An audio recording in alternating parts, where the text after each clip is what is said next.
Hello పిల్లలు, ఈరోజు మనం ఒక అద్భుతమైన కథలోకి వెళ్ళబోతున్నాం. ఎప్పుడో చాలా కాలం క్రితం బబులోన్ అనే దేశంలో జరిగిన ఒక నిజమైన, ఎంతో ఆసక్తికరమైన సంఘటన గురించి మాట్లాడుకుందాం. ఇది మామూలు కథ కాదు సుమా. ప్రాణాలు పోయే పరిస్థితి వచ్చినా సరే సరైన దారిలో నడవడానికి ముగ్గురు ప్రాణ స్నేహితులు చూపించిన అసాధారణమైన ధైర్యం గురించిన కథ. ఇందులో ప్రమాదాలున్నాయి, పెద్ద ఆశ్చర్యాలున్నాయి. అన్నిటికీ మించి మనం నేర్చుకోవలసిన ఒక గొప్ప పాఠముంది. మరి ఈ అద్భుతమైన కథా ప్రయాణంలోకి దూకేద్దామా? కథలోకి వెళ్లే ముందు ఒక్కసారి ఇలా ఆలోచిద్దాం. మన చుట్టూ ఉన్న వాళ్లందరూ ఒక తప్పు చేస్తూ అదే కరెక్ట్ అని నమ్ముతున్నారనుకోండి. అప్పుడు లేదు, ఇది తప్పు, నేను కేవలం సరైన పని మాత్రమే చేస్తాను అని ధైర్యంగా నిలబడ్డం ఎంత కష్టమో కదా. అందరితో పాటు గుంపులో గోవిందాని వెళ్ళిపోవడం చాలా సులభం. కాని ఒక పెద్ద ఆపద వస్తుందని తెలిసినా కూడా ఒంటరిగా నిజం వైపు నిలబడటానికే అసలైన ధైర్యం కావాలి. సరిగ్గా ఇలాంటి పరిస్థితినే మన కథలోని ముగ్గురు హీరోలు ఎదుర్కొన్నారు. ఇంతకీ ఆ హీరోలు ఎవరంటే షద్రకు, మేషాకు మరియు అబెద్నెగో. వీళ్లు బబులోను దేశంలో ఉండేవారు. ఇక్కడొక ఆసక్తికరమైన విషయమేంటంటే వీళ్లు ముగ్గురు మామూలు స్నేహితులు కాదు, ప్రాణ స్నేహితులు. పైగా దానియేలులాగే వీళ్లక్కూడా దేవునిమీద అపారమైన నమ్మకం, భక్తి ఉండేవి. దేవునికి ఇష్టం లేని పనిని, అంటే ఆ తప్పుడు విగ్రహాలకు మొక్కడం లాంటివి కలలో కూడా చెయ్యకూడదని వాళ్లు గట్టిగా నిర్ణయించుకున్నారు. వాళ్ల ఈ గట్టి నమ్మకమే వాళ్లను రాబోయే ఒక పెద్ద ప్రమాదంలో పడేయబోతోంది. అప్పట్లో ఆ బబిలోను దేశాన్నే పాలిస్తున్నది నెబుకద్నెజరు అనే ఒక అత్యంత శక్తివంతమైన రాజు. ఆయనకు కొంచెం గర్వమెక్కువలేండి. అందరూ తననే పొగడాలని, తన గొప్పతనాన్ని కీర్తించాలని ఆయన కోరిక.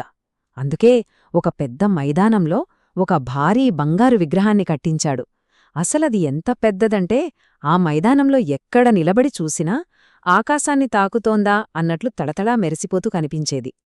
ఆ విగ్రహాన్ని కట్టించాక రాజుగారు ఒక భయంకరమైన ఆజ్ఞ జారీ చేశాడు. ఆ నియమాలు వింటేనే మనకు వణుకు పుడుతుంది. మొదటి నియమమేంటంటే, రాజ్యంలో ఎప్పుడైతే సంగీత వాయిద్యాల శబ్దం వినబడుతుందో అప్పుడు ప్రతి ఒక్కరూ వెంటనే ఆ బంగారు విగ్రహం ముందు సాష్టాంగపడి నమస్కరించాలి. మరి రెండవది, అత్యంత ప్రమాదకరమైన నియమమేంటంటే, ఎవరైనా సరే నమస్కరించడానికి ఒప్పుకోకపోతే మరుక్షణమే వాళ్లను భగభగా మండుతున్న పెద్ద అగ్నిగుండంలో, అంటే ఒక పెద్ద నిప్పుల కొలిమిలోకి విసిరేస్తారు. చూసారా, ప్రాణభయంతో అందరూ తనకు తలొంచాలని రాజుగారి మాస్టర్ ప్లాన్. ఇంకేముంది, రాజుగారి ఆజ్ఞ వినగానే జనులందరూ భయంతో వణికిపోయారు. ఆ సంగీతం రాగానే లక్షలాది మంది ప్రజలు ప్రాణాలు గుప్పెట్లు పెట్టుకుని ఆ విగ్రహం ముందు నేలమీద బోర్లా పడిపోయారు. మైదానమంతా పూర్తిగా నిశ్శబ్దం. ఎవరూ కనీసం తలెత్తి చూడట్లేదు. కాని ఆ లక్షలాది మంది మధ్యలో కేవలం ముగ్గురు యువకులు మాత్రం తల వంచకుండా కొండల్లాగా ధైర్యంగా నిలబడి ఉన్నారు.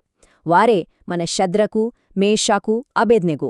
మనం పూజించాల్సింది కేవలం మన దేవుణ్ణే కాని ఇలాంటి విగ్రహాలను కాదు అని వాళ్లు నిశ్చయించుకున్నారు. ప్రాణం పోయినా సరే వెనక్కి తగ్గేది లేదని నిలబడ్డారు. ఇప్పుడు చెప్పండి, ప్రపంచాన్నే గడగడలాడించే ఆ శక్తివంతమైన రాజా ఆజ్ఞను కేవలం ముగ్గురు సామాన్య యువకులు ధిక్కరించారు కదా. ఈ విషయం తెలిస్తే ఆ రాజేమన్నా ఊరుకుంటాడా? ఖచ్చితంగా ఆయన కోపం కట్టలు తెంచుకుంటుంది కదా. అవును, రాజుగారికి ఈ విషయం తెలియగానే కోపంతో రగిలిపోయాడు. తన కళ్లముందే తన మాటను కాదన్న వాళ్లను వెంటనే తన ముందుకు తీసుకురమ్మని సైనికులను ఆదేశించాడు. ఆ ముగ్గురు స్నేహితులు తన ఎదురుగా రాగానే నెబుకద్నెజరు రాజు అహంకారంతో, ఎంతో కోపంతో ఊగిపోతూ ఏమన్నాడో తెలుసా? ఏంటి, మీరు నా విగ్రహానికి నమస్కరిస్తారా లేదా? ఒకవేళ చెయ్యకపోతే మిమ్మల్ని సజీవంగా ఆ అగ్నిగుండంలో వేయిస్తాను. అప్పుడు నా చేతిలో నుండి మిమ్మల్ని ఏ దేవుడు కాపాడగలడో నేను చూస్తాను అంటూ గద్దించాడు. చూశారా, దేవునికంటే తానే గొప్పవాడని రాజుగారి భావన. వాళ్లని భయపెట్టి తన దారిలోకి తెచ్చుకోవాలని ఆయన గట్టిగా ప్రయత్నించాడు. కాని మన ముగ్గురు స్నేహితులు ఏమాత్రం భయపడలేదు తెలుసా? వారో రాజు కళ్లలోకి సూటిగా చూస్తూ ఎంతో ధైర్యంగా ఏమన్నారంటే, రాజా, మేము ఆరాధిస్తున్న మా దేవుడు మమ్మల్ని ఈ అగ్నిగుండంలో నుండి తప్పించడానికి శక్తిమంతుడు. ఒకవేళ ఆయన మమ్మల్ని కాపాడకపోయినా సరే మేము మీ బంగారు విగ్రహానికి మాత్రం నమస్కరించం. అబ్బా, అసలు ఎంత గొప్ప ధైర్యమండి ఇది! దేవుడు కాపాడితేనే నమ్ముతాము అని వాళ్లు షరతులు పెట్టలేదు. ఏం జరిగినా సరే తప్పుడు మార్గంలో వెళ్లమని తేల్చి చెప్పారు. ఇదే అసలైన ధైర్యం. 7 ఈ అంకె ఇక్కడ ఎందుకుందనుకుంటున్నారా? ఆ యువకులు చెప్పిన మాటలు వినగానే నెబుకద్నెజ్జరు రాజుకు కోపం నశాలానికంటింది. మొహం ఎర్రబడిపోయింది. వెంటనే తన సైనికులను పిలిచి ఆ అగ్నిగుండాన్ని ఎప్పటికంటే 7 రెట్లు ఎక్కువగా మండిస్తూ వేడి చేయమని ఆజ్ఞాపించాడు. అసలే మండుతున్న ఆ కొలిమిలో ఇంకా ఎన్నో కట్టెలు, చమురు పోసి భయంకరంగా రగిలించారు. మంటలు అలా ఆకాశాన్ని తాకుతూ భయానకంగా ఎగసిపడుతున్నాయి. అక్కడ పరిస్థితి ఎంత ప్రమాదకరంగా మారిపోయిందంటే ఆ అగ్నిగుండం వేడిని తట్టుకోవటం ఎవ్వరివల్ల కావడం లేదు. రాజుగారి ఆజ్ఞ మేరకు కొంతమంది బలవంతులైన సైనికులు మన ముగ్గురు స్నేహితులైన శద్రకు, మేషాకు, అబేద్నెగోల చేతులు, కాళ్ళు కట్టేశారు. వాళ్లని ఆ అగ్నిగుండంలోకి నెట్టడానికి దగ్గరకు తీసుకెళ్లారు. కాని ఆ మంటల వేడికి అగ్నిగుండం బయట ఉన్న ఆ బలమైన సైనికులే అక్కడికక్కడే కాలిపోయి చనిపోయారు.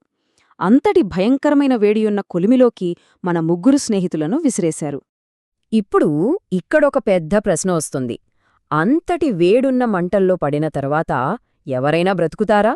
కనీసం బయట నిలబడిన సైనికులే ఆ సెగకు కాలి బూడిలైపోయారు కదా. మరి ఆ అగ్నిలో పడిన మనం ముగ్గురు వీరులకేమైంది? వాళ్లు ఏమైపోయారో చూడాలని రాజుగారు ఎంతో ఆసక్తిగా కొంచెం దూరం నుండి ఆ అగ్నిగుండం వైపు చూస్తున్నాడు. అప్పుడే రాజుగారికి ఒక ఆశ్చర్యకరమైన దృశ్యం కనిపించింది. అవును, రాజుగారు అగ్నిగుండం లోపలికి చూసి ఒక్కసారిగా ఆశ్చర్యంతో తన కుర్చీలోంచి ఎగిరి గంతేశాడు. తన కళ్లను తానే నమ్మలేక కళ్ళు నలుపుకుని పక్కనే ఉన్న అధికారులతో ఏమన్నాడంటే, ఏంటిది, మనం చేతులు కాళ్ళు కట్టేసి ముగ్గుర్నీ కదా అగ్నిలో వేసింది. కాని అక్కడ చూడండి, 4 మనుషులు ఏ కట్లూ లేకుండా ప్రశాంతంగా మంటల్లో నడుస్తున్నారు. ఆ 4వ వ్యక్తి ముఖం ఎంతో తేజస్సుతో దైవకుమారుడిలా మెరిసిపోతోంది అని అరిచాడు. అవును పిల్లలు, ఆ ముగ్గురు స్నేహితులను కాపాడటానికి స్వయంగా దేవుడే అగ్నిలోకి దిరివచ్చాడు. అసలక్కడ జరిగిన అద్భుతాన్ని చూస్తే ఎవరైనా ఆశ్చర్యపోవాల్సిందే.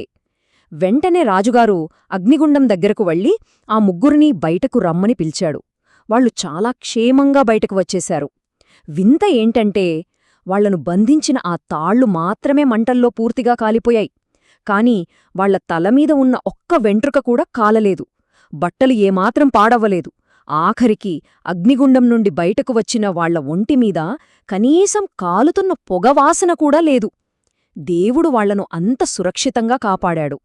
చూసారా, రాజుగారిలో ఎంత గొప్ప మార్పొచ్చిందో! తనను ధిక్కరించారని అంతలా రగిలిపోయిన అదే రాజు ఇప్పుడు వాళ్ల దేవుణ్ణి స్తుతిస్తున్నాడు. శద్రకు, మేషాకు, అబేద్నెగోల దేవుడు ధన్యుడు. ఈ దేవుణ్ణిలాగా కాపాడగలిగే దేవుడు లోకంలో మరి ఎవ్వరూ లేరు అని అందరి ముందు బిగ్గరగా ప్రకటించాడు. దేవుని కోసం అంతటి ధైర్యాన్ని చూపించిన ఆ ముగ్గురు స్నేహితులకు రాజు తన రాజ్యంలో మరింత ఉన్నతమైన పదవులనిచ్చి ఎంతో గౌరవించాడు. కాబట్టి ఈ అద్భుతమైన కథ మనకు నేర్పే గొప్ప పాఠమేంటంటే, లోకంలో అందరూ ఒక తప్పుడు మార్గంలో వెళ్తున్నా మనం కూడా వాళ్లతో కలిసిపోకూడదు. ఎప్పుడూ సరైన మార్గంలోనే నమ్మకంగా నిలబడాలి. అలా నిలబడినప్పుడు మన చుట్టూ ఎంత పెద్ద కష్టాలొచ్చినా, అది అగ్నిగుండంలాంటి సమస్యైనా సరే అస్సలు భయపడకూడదు. మనం దేవుణ్ణి నమ్ముకుని సరైన పని చేస్తే ఆ దేవుడు మనకు తోడయుండి ఏ కష్టమూ మనల్ని తాకకుండా కాపాడతాడు. మన ముగ్గురు వీరుల ధైర్యమే దీనికి బెస్ట్ ఎగ్జాంపుల్. చివరగా ఒక చిన్న ప్రశ్న. మన జీవితంలో కూడా నిజం చెప్పాల్సినప్పుడు లేదా ఒక మంచి పని చెయ్యాల్సి వచ్చినప్పుడు ఎవరైనా మనల్ని భయపెట్టొచ్చు లేదా ఎగతాళి చెయ్యొచ్చు.